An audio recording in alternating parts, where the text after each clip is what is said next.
Hello दोस्तों, स्वागत है आपका नारायणी एजुकेशनल पार्टनर के प्लेटफॉर्म पे। हमने लास्ट क्लास में ख़त्म कर लिया था मेल पार्ट, फ्लावर का ख़त्म कर लिया था। आज की क्लास में हमें पढ़ना है female part, the pistil, megasporangium and embryo sac. जहाँ भी आपको मेगास्पोरेंजियम दिखे आपको साफ समझ जाना है कि फ्लावर में फीमेल पार्ट की बात हो रही है। ठीक है, मेगास्पोरेंजियम मतलब फीमेल पार्ट। ठीक, तो इसे रीड करते हैं। The gynoecium represents the female reproductive part of the flower. The gynoecium may consist of a single pistil monocarpellary। देखो ये जो होता है एक सिंगल पिस्टिल कंसिस्ट करता है जिसको मोनोकार्पेलरी कहते हैं, और may have more than one pistil multicarpellary. अगर एक से ज़्यादा पिस्टल होते हैं तो उसको कार्पेलरी कहेंगे। ये याद रखना है आपने। देखिए, अगर सिंगल पिस्टल वाला फ्लावर हुआ फीमेल में तो उसे मोनोकार्पेलरी कहेंगे, और मोर देन वन पिस्टल हुए तो मल्टी कार्पेलरी कहेंगे। ठीक है, when there are more than one the pistil may be fused together syncarpous. अगर ये पिस्टल जो होता है वो फ्यूज्ड होता है, ठीक, तो उसको साइनोकार्पस कहेंगे। ठीक, ये अभी आपको डायग्राम में दिखेंगे। डायग्राम में आप एकदम क्लियर समझ पाएंगे इसको। और मे बी फ्री एपोकार्पस, इसको एपोकार्पस भी कह सकते हैं। ठीक, ईच पिस्टल हैज़ 3 पार्ट्स। एक पिस्टल में 3 पार्ट्स होते हैं। कौन कौन से पार्ट्स होते हैं? स्टिग्मा होता है, स्टाइल होता है एंड ओवरी होता है। ये 3 पार्ट जो होते हैं एक पिस्टल के अंदर होते हैं। ठीक, फीमेल पार्ट में मतलब 3 पार्ट होते हैं, स्टिग्मा, स्टाइल एंड ओवरी। ठीक, the stigma serves us a landing platform of pollen grains। Stigma जो होता है वो एक प्लेटफॉर्म होता है, ऐसे बना होता है स्टिग्मा। ठीक है, ये स्टिग्मा की ट्यूब है। ठीक, ये स्टिग्मा है। ये एक ऐसा प्लेटफॉर्म होता है जिस पे पॉलन ग्रेन्स आके गिरते हैं। ठीक, ये पॉलन ग्रेन्स को अटैच करने वाला प्लेटफॉर्म होता है। ये प्लेटफॉर्म थोड़ा सा सिल्की वो चिपचिपा सा होता है जिसकी वजह से पॉलन ग्रेन्स जो होते हैं इस पे आसानी से चिपक सकते हैं। ठीक, the style is elongated slender part beneath the stigma. ठीक, स्टिग्मा के नीचे ये एक सिलेंड्रिकल पार्ट होता है। ठीक, स्टिग्मा जो होता है वो सिलेंड्रिकल गोला होता है, मतलब एक। The basal bulged part of the pistil is ovary. Pistil के बाद एक नीचे सीधा सिलेंड्रिकल लाइन से पार्ट जाता है, इस पार्ट को ओवरी कहते हैं। ठीक है, ये भी आप डायग्राम में समझेंगे। Inside the ovary the ovarian cavity को लॉक्यूल भी बोलते हैं, ये याद रखना आपने। ठीक है, ओवेरियन कैविटी लॉक्यूल भी होता है। कहीं भी आपको लॉक्यूल लिखा हुआ दिखे तो आपको समझ जाना है ओवेरियन कैविटी के बारे में बात हो रही है। ठीक, the placenta is located inside the ovarian cavity. Placenta जो होता है वो ओवेरियन कैविटी के अंदर लोकेट होता है। Recall the definition and type placentation that you study in. जो आपने प्लेसेंटा के बारे में पढ़ रखा है 11th क्लास में, आपने पढ़ा है प्लेसेंटा के बारे में। ठीक, ये देखिए डायग्राम है। ये जो पार्ट है ये पार्ट स्टिग्मा है। ठीक है, ये एक ऐसा प्लेटफॉर्म होता है जिसपे पॉलन ग्रेन्स जो होते हैं वो आकर के अटैच होते हैं। ठीक, ये जो ट्यूब सी जा रही है ये ट्यूब होती है स्टाइल, इस ट्यूब को स्टाइल कहते हैं। ठीक, ओवरी कहाँ होती है हमारी, जैसा मैंने अभी पहले बताया था नीचे, ठीक, ऊपर में। ठीक है, ये देखो ये ओवरी होती है नीचे वाला पार्ट। ठीक, ये पॉलन ग्रेन यहाँ पे आते हैं, यहाँ से पॉलन ट्यूब बनाते हैं और पॉलन ट्यूब के जरिए जनरेटिव सेल जो होता है वो ओवरी तक यहाँ पहुँचता है। ठीक है, अब हम देखते ओवरी को। पहले अब स्टिग्मा के बारे में अच्छे से पढ़ेंगे हम। देखो स्टिग्मा कैसा होता है, स्टिग्मा को यहाँ पे जूम करके थोड़ा सा दिखा रखा है डिटेल में। ये देखो स्टिग्मा ऐसा होता है, ये रहा, ठीक है, ये वाला पार्ट स्टिग्मा होता है। ये जो होता है साइनोकार्पस ओवरी होती है, ठीक, स्टिग्मा के नीचे यहाँ पे ये जो होता है साइनोकार्पस ओवरी, ठीक। फिर ये अटैच होता है, ये स्टाइल यहाँ से चालू हो जाता है, ठीक।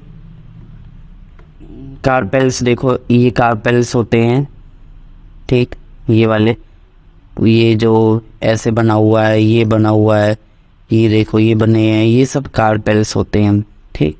ओवरी के बारे में डिटेल में पढ़ते हैं। ये जो पार्ट हमारा ओवरी, ये थैलेमस है, ये थैलेमस ज्वाइन होता है, ठीक। ओवरी जो होती है थैलेमस से ज्वाइंट होती है, ठीक। ओवरी देखिए, ओवरी के अंदर क्या क्या पार्ट होते हैं। ओवरी में होता है सबसे पहले हीलियम होता है, हीलम, ठीक। हीलम ये वाला पार्ट जो है आपका, ठीक, ये पार्ट को हीलियम कहते हैं।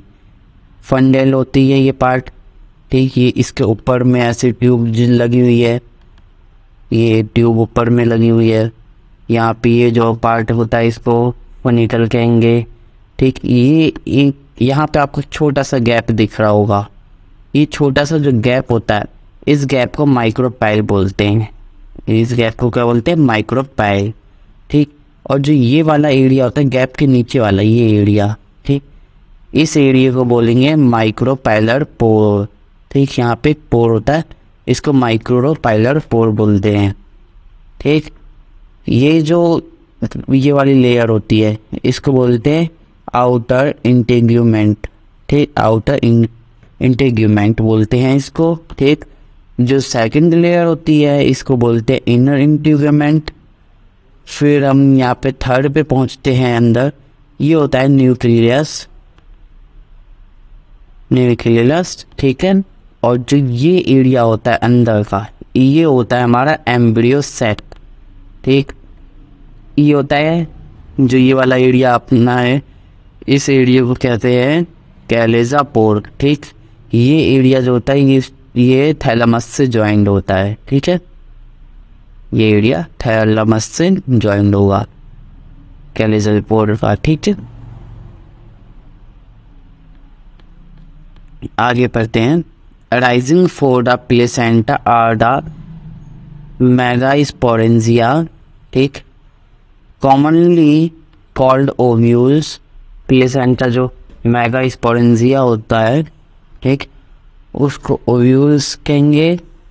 The number of ovule in an ovary may be 1, wheat, paddy, mango, too many, papaya, watermelon and orchids, ठीक।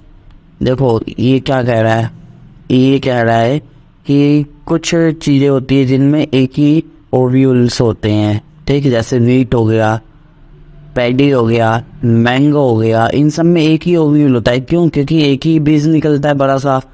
लेकिन पपाया में बहुत सारे बीज होते हैं, ये मैनी ओव्यूल्स होते हैं। वाटरमेलन में भी आपको बहुत सारे बीज मिल जाएंगे, ऑर्किड्स में भी आपको बहुत सारे बीज मिल जाएंगे, ये सब मैनी ओव्यूल्स होते हैं, ठीक। द मेगास्पोरेंजियम ओव्यूल, जहाँ ओव्यूल के बारे में बात हो वहाँ पे मेगास्पोरेंजियम होता है, ठीक है। Let us फैमिलियरियस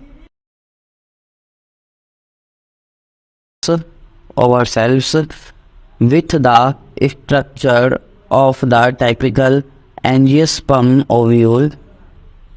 The ovule is a small structure attached to the placenta by means of a stalk called funicle. ये भी हमने ऊपर पढ़ा है, उसका फिनिकल कहेंगे।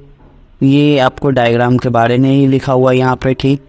The body of the ovule fuse with the funicle is in the region called hilum. Thus, hilum represents the junction between ovule and funicle.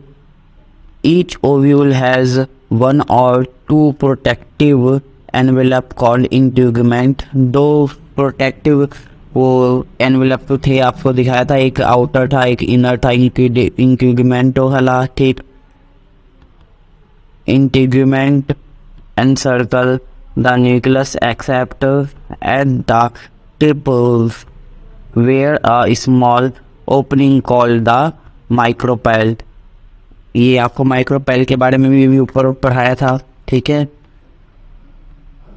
Opposite the micropyle end the chalaza. अब micropyle से opposite side चलेंगे नीचे तो कैलेजा layer होती है जो आपकी thalamus से ज्वाइन होती है, ठीक, representing the basal part of the ovule, ठीक। Enclose within the integument is a mass of cell called the nucleus, ठीक। मास, ये बहुत सारे सेल का मास कैरी करता है जिसको न्यूक्लियस कहेंगे।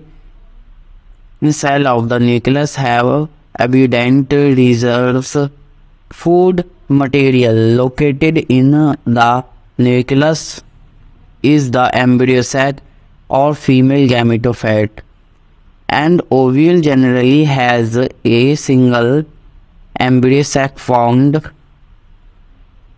from the megaspore। इसको मेगास्पोर कहेंगे, ठीक। मेगास्पोरोजेनेसिस क्या होता है, ठीक। जहाँ पे स्पोरोजेनेसिस आ गया आपका, देखिए जैसे स्पर्मेटोजेनेसिस होता है। स्पर्मेटोजेनेसिस क्या होता है, formation of sperm cells, spermatogenesis होते हैं। इसी तरीके से मेगास्पोरोजेनेसिस जो है इसमें क्या होता है, मेगास्पोर्स होते हैं, formation of megaspore is called megasporogenesis. यहाँ पे देखिए क्या लिखा है, the process of formation of megaspores from the megaspore mother cell, ठीक। मेगास्पोर मदर सेल का फॉर्मेशन हो रहा है, उसको क्या कहेंगे, मेगास्पोरोजेनेसिस, ठीक। मेगास्पोर का फॉर्मेशन हो रहा है जिसमें मेगास्पोर मदर सेल्स में, इस प्रोसेस को हम क्या कहेंगे, मेगास्पोरोजेनेसिस।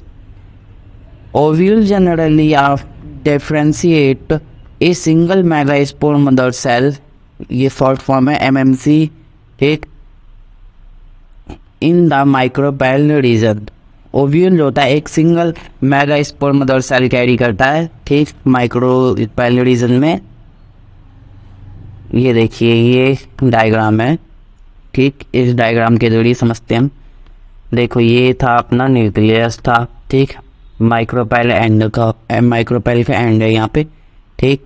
ये जो अंदर के पार्ट है ये है मेगास्पोर मदर सेल्स, ठीक, ये वाले पार्ट मेगास्पोर मदर सेल्स है।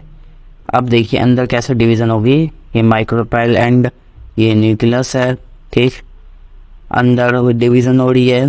ये जो सेल्स थे ये बड़े हैं, उसके बाद यहाँ पे क्या हो जाता है, ये मेगास्पोराइड बन जाते हैं, फिर उसके बाद ये बन जाते हैं मेगास्पोर टेट्राड, ठीक। देखिए सेल की डिविजन्स होती जा रही है यहाँ पे, जब ये सेल्स की डिवीज़न होती जा रही है, 4 सेल्स हो गए, ये बन जाते हैं हमारे मेगास्पोर टेट्राड, ठीक। फिर अब देखिए ये कौन से 2 सेल्स है, ठीक, 2 से ये 4 हुए, ठीक, 4 से ये हो गए 8, ठीक। अब यहाँ पे 8 सेल स्टेज बनेगी। 8 सेल स्टेज कैसे बनेगी, ये बनेगी, देखिए यहाँ पे 2 सेल्स जो होंगे हमारे साइनर्जिड पे चले जाएंगे, 2 जो होते हैं साइनर्जिड सेल्स, ठीक, ये वाले। ये जो बीच में आएगा ये हमारा एग सेल्स होगा, ठीक, मिडल वाला ये एग सेल होगा। और 2 जो होंगे ये पूरा जो सेंटर सेल है, यहाँ पे 2 पोलर न्यूक्लाई होंगे, 2 न्यूक्लाई एक साथ में हो जाएंगे, 2 पोलर न्यूक्लाई हो जाएंगे हमारे यहाँ पे, ठीक। और ये जो होगा ये एंटीपोडल है, ठीक। अब देखो ये यहाँ पे डिवाइड हो गए, ये वाले जो है हमारा यहाँ पे देखो ये डिवाइड हो गए, ये एंटीपोडल्स बन गए यहाँ पे। ये कैलेजल एंड है, ये जो होगा ये थैलेमस से ज्वाइंट होता है, ठीक।